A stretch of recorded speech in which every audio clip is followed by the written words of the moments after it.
Hey guys, welcome back to my craft room and back to Crafty Christmas. So I had a little bit of a dilemma. My camera went out, but luckily my audio is still picking up from the camera. But that is why we are having some backlog of these videos. Oh my word. This series, I'm, I swear, I'm gonna be like, okay, we're gonna do this next year, but then I'm like, oh, I'm really afraid of what happens. uh, I thought that this would be really fun to do, and then, have a gift well, we started in November, but, oh, if you haven't seen my update video, go and watch that. I'm gonna stop ranting now and get into the actual project. So I wanted something, um, very kind of geared towards myself right now. And what I needed were some hand warmers. So today we're making hand warmers. And I didn't want any like normal hand warmers. I wanted to use these really cool sample fabrics that I had gotten in the mail. So occasionally the fabric companies will send you samples of different fabrics so that you can actually feel it, you can see it, you can touch it so that you can know what you're actually going to get. And I actually got these samples for free, and I was like, okay, what can I make that are these shapes? Because these are little, swatches of fabric. And I was like, what can I do with these little guys?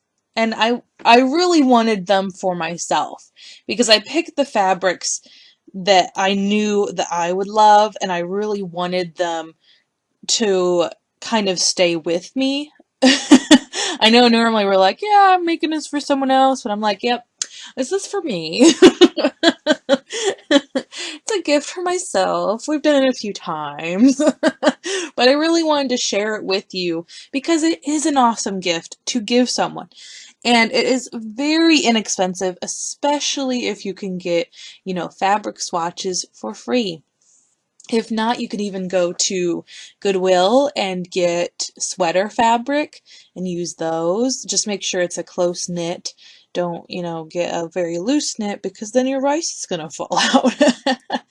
But what happened is, on Mood Fabrics, I had gotten 5 free samples.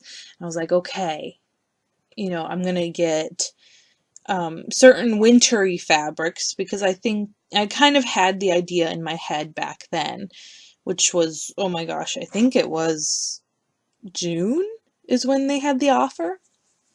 So I was like, okay, I'm going to get some wintry fabrics, just in case I do want to make this. If not, I can make a wintry blanket with them.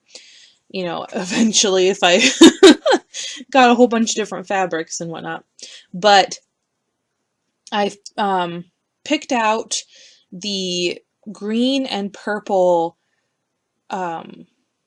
It's not exactly tartan, but it looks a lot like it. Actually, I think it's a herringbone is what. It's very hard to, actually, I have them right here, I think. Oh, maybe I don't. I thought it, oh no, here they are. I was like, I can't go too far. Yeah, it's like a herringbone. And it's a green and a purple. Oh, it's so soft. I think it's a wool blend. I'm not quite certain. I mean, they had stickers on them, but I took them off, so. And then the other fabric is this really cool, kind of like a ski slope, and it has a person skiing. And oh my gosh, the section that they cut off for me is awesome. They really gave me a really good section of that, and it looks so good. And then the other one is kind of a plaid, and it's got like a very, it's actually kind of a flannel, and it's really neat. And I thought that, oh, they just look so good together, so I figured I would do, they don't match per se, but they're still a set.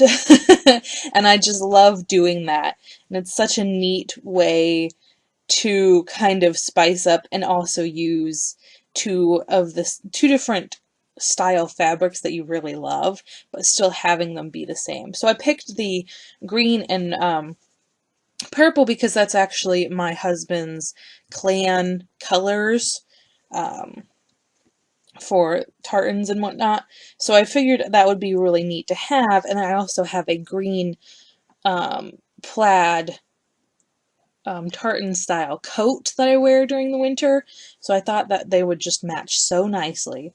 And then having those different, they're quite different textures and different variations of soft and thick, and oh, it's so cool to have them be different yet still the same. And they're very warm fabrics, which I love. And because they're going to be on my hands, I really wanted them to feel nice. So that's why I went ahead and picked those fabric swatches. But of course, you could do whatever fabric you want. If you have a character you want to use that fabric. You know, whoever you're gifting it to, if they love certain characters or if they love certain colors, then, you know, it's very personable. These are rectangles. You could do squares, you could do hearts, you could do anything, really. All you have to do is just sew around your pieces. Well, you have to have them inside out and then sew around and then turn them inside or right side out like I'm doing right here. And then you fill it with just some normal rice. I have seen people use essential oils. I debated it, but I figured if I really wanted the scent, then I could just add it to my fabric whenever I want the scent. That way I'm not kind of pinpointed down to just one scent whenever I microwave it. And to close up my section here that I had put the rice in, I just used a blanket stitch. I kind of wish I went around and did the blanket stitch all the way around my rectangle. It would have taken a lot of work, which is why I didn't do it. And I was like, you know, this is just going to be mine, so I might as well, you know, just do what I feel like doing today, because oh my gosh, I was getting so tired and so fed up with trying to get things to work, you know. So I decided I was just gonna leave them like this, and then if, you know, I feel like going back one day, I can definitely, it's very easy to do a blanket stitch, you know, across it. So I figured that, you know, gave me the option to just go ahead and do that whenever I wanted. And I feel like if you are going to give it as a gift and you do the blanket stitch across the one side, maybe you should go ahead and do the others as well, because then it just kind of gives it a more finished look. Then you don't know where the actual seam that you put the rice in, you know, was, or where it was. So I think it would just give it a nice little extra detail that kind of actually fixes up some of the mystery of how you made it.